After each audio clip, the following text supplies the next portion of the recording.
Bonjour tout le monde, je vous en prie, asseyez-vous. Un mois avant le 14 juillet, c'est le top départ des répétitions du défilé aérien.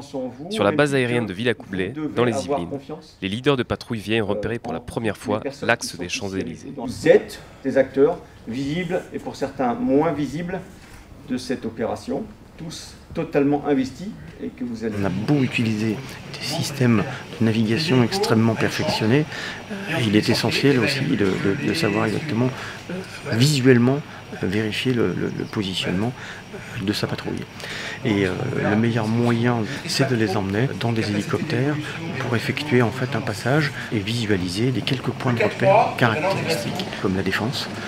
Il est important que les équipages et surtout les leaders le visualisent, d'autant que la défense est un obstacle naturel significatif, puisqu'on a des immeubles sur la défense qui vont bien au-delà de la hauteur de l'arche, et donc il faut en avoir conscience, parce qu'aux altitudes auxquelles on défile, on est très proche du sommet de ces immeubles et aussi des antennes qui les surplombent.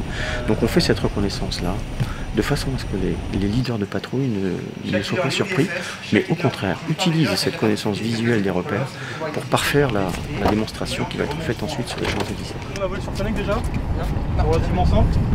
Vous avez la banquette, attention, on embarque depuis ce matin. Tous les chefs de patrouille et les commandes de bord des aéronefs qui vont défiler sur le 14 juillet. Ici on a un échantillon de pilotes d'hélicoptères, de pilotes de transport qui vont pouvoir découvrir les points de passage très précis pour le lac du 14 juillet. Après cette première reconnaissance à Villacoublay, les équipes se retrouveront fin juin à Châteaudun pour un deuxième entraînement.